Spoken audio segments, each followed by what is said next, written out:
Welcome. Today I have just a real exciting show for you. Welcome to Siddhartha in a car. I've been waiting to do this interview for a while. I never told you this, George, but I've always wanted to just get to know you a little bit better. And so I just wanted to start out with, I was on your website, I guess this year, 2021, marks the anniversary of over 40 years you've been touring with Miss Diana Ross as her first call pianist. And George has played on every conceivable stage and concert hall around the world. Some of the highlights include playing at the White House for their 2016 holiday concert for the Obamas. I call it the infamous 1983 live in Central Park thunderstorm mega concert where you guys performed for over 400,000 people. So I definitely want to talk about that a little bit. Yeah. George did a command performance at Hyde Park in London for the royal family, a performance at the 2008 Nobel Peace Prize ceremony in Oslo, Norway. He's appeared numerous times with Miss Ross on Oprah and The Tonight Show and with David Letterman, The Today Show, and lots of other shows. He's performed private concerts for President Bill Clinton, South African President Nelson Mandela, Motown founder Berry Gordy, and he's also played on a number of TV specials. The Motown Records 25th year TV broadcast was one of those, VHF Divas Live in 2020, and super concerts with Jose Carreras and Placido Domingo. Man, we could just be here all day reading off these credentials. So it is amazing, George, what you have covered. So needless to say, you have been at the height of the music profession and worked with celebrities all over the globe. And George is acknowledged as one of the great pianists in the industry. So all that said, this is not why I want to interview George. I want to interview George because George returns emails.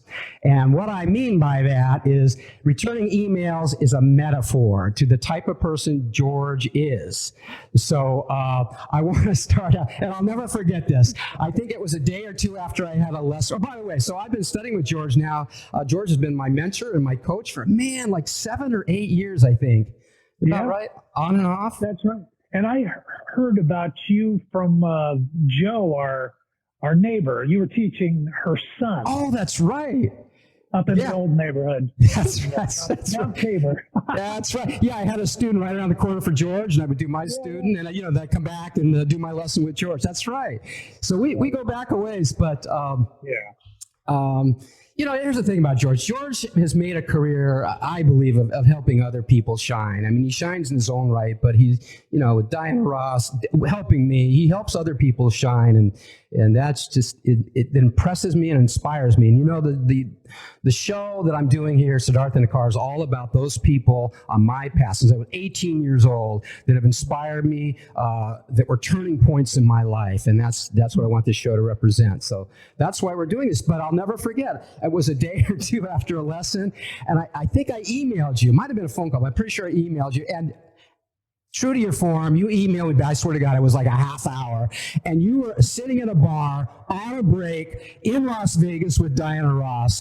And I was so it was that E flat minor 9, go to the thing, and da-da-da. And I mean, I was impressed and inspired by that. You took the time, you're on a break, and you took the time to help me with that. And that's the kind of thing. Those are the kind of people that inspire me and that I want to be around and that I definitely learn from. So that's why we're doing this. So first of all, I'd like to find out, which I never knew your history. I think you went to Mount Hood Community College is where you first started studying music. Yeah. But how did you become inspired to play the piano? It's different for all of us. Miss Matterstein, my music teacher, came by in second grade with a cart full of musical instruments, and the trumpet was just, I gotta play that. But they ran out of them, so I ended up with this thing that looked like a pretzel called a French horn, and stuck with that. I was on my way to a career as a studio musician, but I totally changed paths. I didn't want to do it anymore. So how did it happen for you? How did you get interested in the piano or music in general?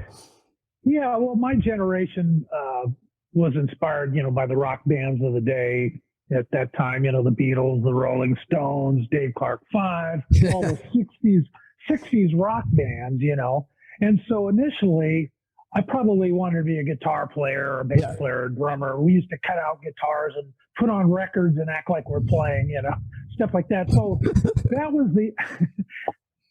the inspiration for music. And then my parents heard about a piano teacher named Fred Sanchez who was looking for students. And I think I played a little bit of harmonica at the time. So they took me by the guy's studio. I played some harmonica, probably horribly, but whatever. And he says, well, yeah, he sounds all right. And, but I had no interest in piano. Oh, really? What he said was, I think I told him, I'd really rather be a guitar player or drummer or something. And he told my parents, he told me, well, why don't you take some basic piano? And if you decide you don't want to be a piano player, you'll have some basic musical knowledge and you can. So anyway, I started studying from him, and then I studied with some nuns, Sisters of the Holy. Oh, wow. Yeah. The nuns. Catholic. The nuns, yeah.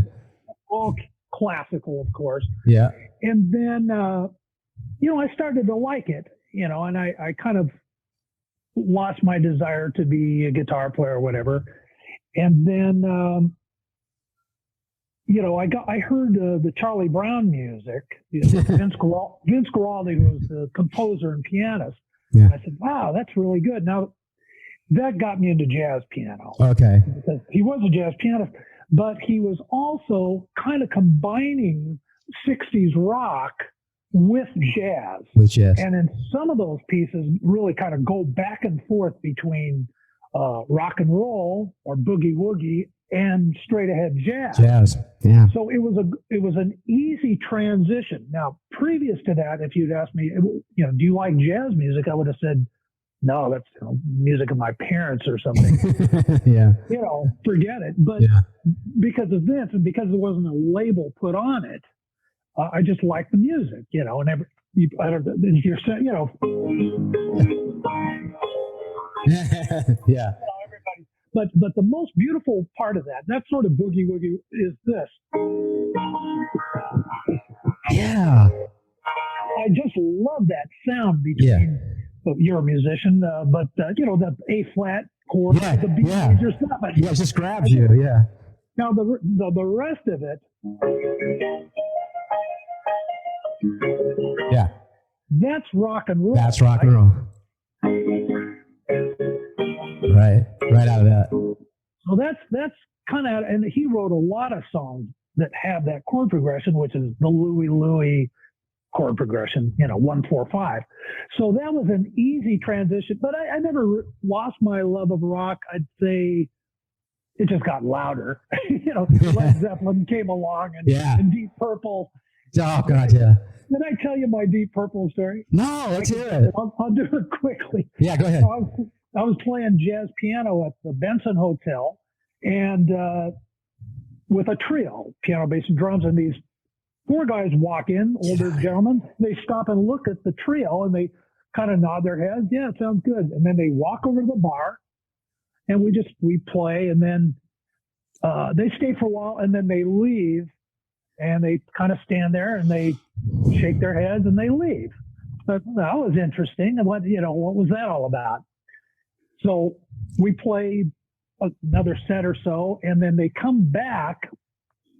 They do the same thing. They look at us, and the one of them says, "Hey, you guys sound really good. Can we buy you a drink?" And they had cut us off from drinking. Which we weren't a bunch of drunks or anything. It's just they didn't allow us, and that's fine. No big deal. I said, "Well, they don't allow us to drink while we're playing." But I said, "When we're done, sure, I'd be happy to have a beer or something. I'll meet you at the bar." So I went over there and I started chatting with them, and I said, "Are you guys musicians?" "Yeah, we're musicians." And I said, "And from the sound of things, you're English." "Yeah, we're English. Yeah, we're from England." I said, "Well, what's the name of your band?" "Deep Purple." I said, "Wait a minute, Deep Purple?" Yeah. Now the next part of the story, I'm talking to the keyboard player, Donn Aries. John Lord was the original. Yeah. This was Donn Aries, and I asked him, "Hey, so what's your setup?" In pace, yeah. And your keyboards and this. He says, "Well, the main thing is I have a Hammond B3 organ, and with that I have 2 Leslie speakers and 2 Marshall This is great. amplifiers. And I said, I don't mean to be insulting, but I mean, do you wear earplugs? Yeah. I said, that sounds punishingly loud. He goes, what? What? That's my Deep Purple story. That's a great story. I love that. I love it. So rock got super loud, and I've been to rock concerts since then, but I always wear ear protection because I'm older, and you're around electric music, or I am so much, and I'm trying to. Well, and we've talked about. Yeah, we've talked about Emerson, Lake and Palmer, one of my favorite groups that's coming up. And, oh, just that wall of sound when he played the Hammond B3 and everything else. It's just incredible. Yeah, what? Yeah, well, and Don Aries is part of that progressive rock tradition. Includes Keith Emerson and what's his name? Rick Wakeman. Rick Wakeman. Yeah, it's loud, but I went to hear Brain Salad Surgery tour, Palmer, and maybe because I was young, it didn't seem that, I'm sure it was blasting loud, but it didn't bother me. I don't recall wearing any ear protection. I just sounded great. I love it. Oh, man. I still put on Targus every once in a while. It's like, man, this, it's okay if it's loud. In fact, I have transcriptions of that music. Targus. I'll have to share with you sometime. But I digress. We don't want to get down. No, that's great. That's a great story. Actually, it reminds me of a story George Harrison told once he's walking down the street. All these girls, aren't you in a band? He goes, yeah, I was in a band once. That was it. It's That's funny. Yeah. Are you familiar with the parody of the Beatles called the Ruttles? The Ruttles? Have you ever heard of them? Oh, I've heard something about it, but I can't place it. It was Neil Innes, I think, from the Bonzo Dog Band, and it was Eric Idle, who was a good friend of George Harrison. Anyway, they're doing these videos, and they go in England to where the Beatles did Hard Day's Night. Yeah. And all these kids, it's the Beatles. And there's George Harrison watching the whole thing off to the side as they're filming the Ruttles. Yeah. Nobody even noticed. I know. They didn't bother him at all. No, he was just an amazing, of course, musician, but an amazing person, Absolutely. Yeah. Okay. We're getting a warning here. Well, it says they're going to cut us off, but I don't think so. So we'll see. Anyway, so within the variety of music that you do, probably thousands of people you played with and everything. What is music to you? What kind of message, or what do you like to get behind? I mean, with your message or with the artists that you work with. Well, in pop music and most music, it's the song itself, right? And if you're backing up a vocalist, obviously the melody and the words and the message of the song is the most important thing. My job is to enhance that, to kind of support that, color and surround, not to play the melody. And sometimes I've heard pianists do that behind a singer. No, we don't need that. Yeah. And vocalists vary in terms of how much they want. Generally, they don't want much behind them. They just want chords and maybe some fills, and that varies from vocalist to vocalist. Right. I'd say generally Diana Ross prefers that. And most singers, don't play too much behind them because you're distracting from the words and the melody. Okay. So that's my primary job. Okay, to really enhance the artist and bring out the quality of the artist. That's right. Yeah. Okay. As a soloist, melody, like Vince Guaraldi used to say, melody is king, because he would say nobody walks around singing a set of chord changes. I always said that, right? You leave a Chopin concert or Beethoven, you're not talking about C9 in measure 12, right? You're going, no, it's the melody. Exactly. That's what people remember. That's what everybody can relate to. So, so can you say anything about, has there been a point in your life where you've had some doubt about, what you're doing out there or what you're doing professionally, or, everybody seems to deal with that once in a while. What have you come up with? Yeah. You almost hate to talk about it because every musician has ups and downs. My bio and what you talked about are the highs, right. But for every one of those, I've played many empty clubs or noisy clubs, dealing with disrespectful either audience members or fellow musicians sometimes, or club owners or agents. So you really have to kind of get through those periods. Yeah. Hopefully you don't get too many of them because you'll be out of the business. You won't be able to take it anymore, Right. So those were the times, sure. And then, of course, the lack of, you're not earning much money doing a lot of those gigs. Right. So you go, what am I doing? I could be doing this every night of the week and not make a decent living. So, yeah, those were the times. Yeah. But fortunately, I had enough really good times and got paid well enough times, Right. and good music and excellent, musicians to work with and appreciative audiences. Okay. Yeah. So, well, no, I was just going to say, years ago, we used to play at the Brasserie downtown, Brasserie Montmartre.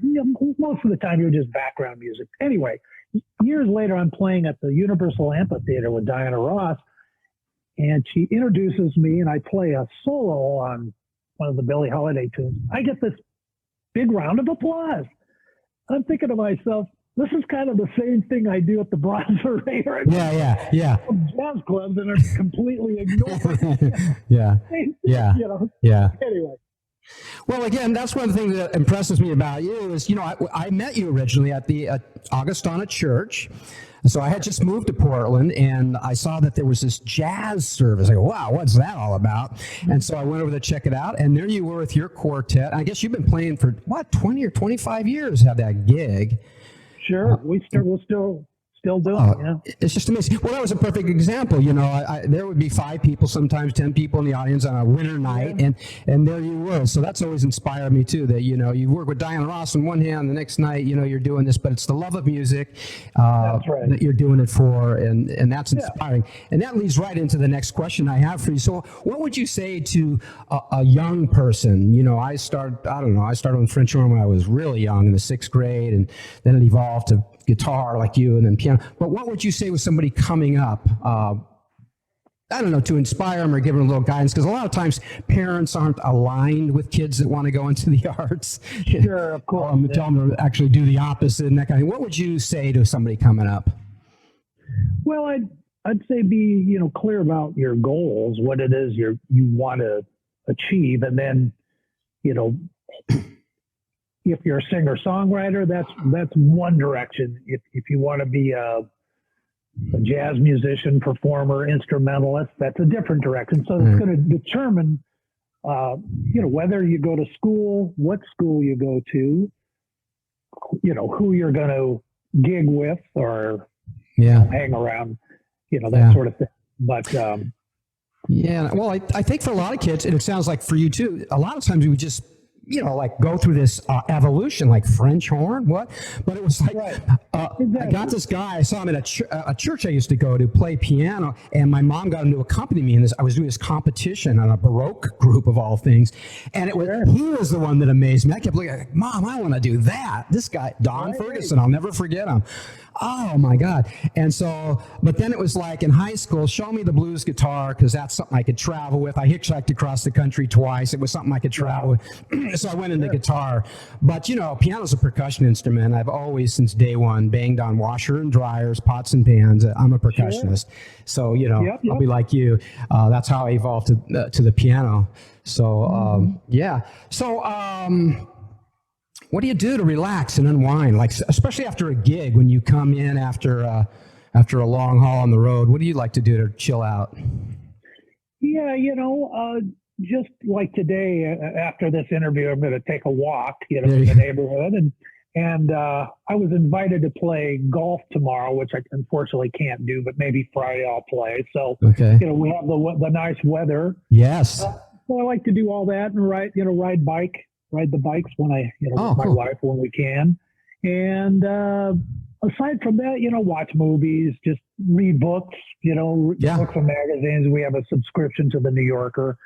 I just read a couple of, Ernest Hemingway books that I probably should have read in high school, but my brother has a bunch required, of so read books. And then, we live on a lake, so kayaking and canoeing and stuff like that. Oh, wow. All those things. Boy, that's got to be, that's a fantasy mind. Just walk out your door, jump in your kayak or your canoe and go. That's weather permitting. Absolutely. Yeah. That's wonderful. So yeah, we were talking about this earlier. What for me, I was playing a gig once, and the pedal snapped off, and the people that hired me said, "Is that a problem?" Like, well, yeah. So she brought out a Casio keyboard and said, "Can you do this? This is the only gig I ever walked out on." I said, "That's okay, honey. In fact, you don't even need to pay me. Whoosh, I'm out of here." I hear you. And I had a gig that night, a teaching gig actually, so it was okay. It was out of town, but I was okay. But that kind of thing. Do you have anything that you can remember in touring, or that just really stands out? Oh God, there's probably a million. Like those kind of things where.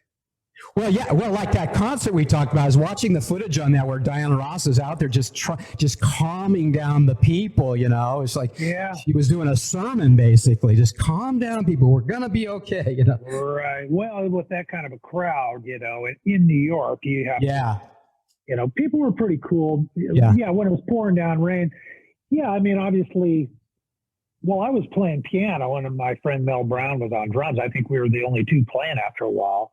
But everything got soaked, and all the electric instruments, some were covered up, but a lot of them were destroyed, because they weren't covered up soon enough. Wow. What do you do? I just went back to I walked back to the hotel room because we were in Central Park, and it wasn't that far. I remember I took a bath, but I caught a cold. Because soaked, on the way back, and then I thought, well, that's the end of that, or that end of that gig. But we actually did it like the next day. Oh, we're going to redo it. I go, really? Oh, really? So we performed it again. Now everything was muddy and the park was messed up, but we did it. Yeah. I didn't know that. Wow. Yeah. So was it as well attended as the first one? I think so. Yeah, I think they said, we're going to, because it's for free and it's in New York, and she's big and really big in New York. So, So, we did the whole thing. So, George, do you have any upcoming projects that you'd like to share with us? Well, what's new? What's new? Yeah, there's a band. Did you ever know Thera Memory, trumpet player? I've never seen Thera Memory, but I've heard of them, yeah. We're sort of resurrecting that, and the music is sort of 70s R&B jazz, the jazz or the Crusaders. Oh wow! And Joe Sample. Joe Sample, exactly, and then some James Brown kind of instrumental stuff, instrumental funk jazz. Cool. So that should be fun. I'll probably play some kind of. Well, I'm not going to schlep my roads around anymore. I don't think that. But something that gives me a road sound and piano and all that. But there's that, and then they're not really projects. I mean, just work. I'm doing a lot of charts for people. A friend of mine has a Huey Lewis and the tribute band. So I'm doing charts for him. Yeah, he's asked me to sub in it anyway, which I may or may not do, but at least I'll write out the music for him. Oh, that's great. And then I've been getting together with a couple of friends of mine, Tim Gilson on bass and Chris Lee on drums, and we just play a lot of, kind of obscure creative jazz music and some of our own stuff, but, so we're doing that. I'm trying to get gigs for that. I don't really have any, recording projects per se. The CD thing, I mean, it's very difficult to sell them anymore. We're kind of past that. It's all streaming. And, it's a whole other show. Yeah. I've been able to record a lot of my original music, and I could see going through my music and maybe recording what I haven't recorded, but not making a CD out of it, maybe streaming it or something like that. Right. Gigs are starting to pick up. Good. Yeah. Things are starting to open up a little bit. I've noticed downtown. And that's right. It's going to be good. So, well, this has been great, George. I really appreciate you taking the time today. By the way, George has four albums out now, right? Yeah. Okay. Cities, Yeah, and you can check out George's music and more about George on his website, georgemitchellmusic.com. So check him out. What can I say? It's been great. I'm looking forward to our next lesson. It's always a lot of fun.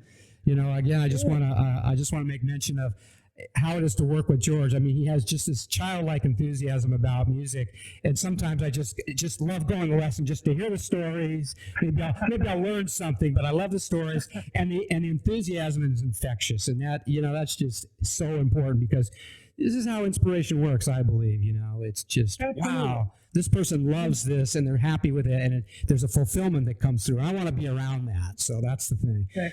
Thank you. Yeah, you have to be in love with. I mean, the business you're not always in love with, but music, you are. That's another show. We could go on these stories forever. Yeah, I know. Right. But anyway, no, I appreciate it, Don. Okay. All right, Judge. Well, thank you very much. Have a good week. Enjoy our beautiful weather coming up. Will do. All right. Thanks. You too. Thank Don. you. Thanks for joining in, everyone. If you'd like to stay in touch and updated about future programs and events, please check out my website and leave your email address.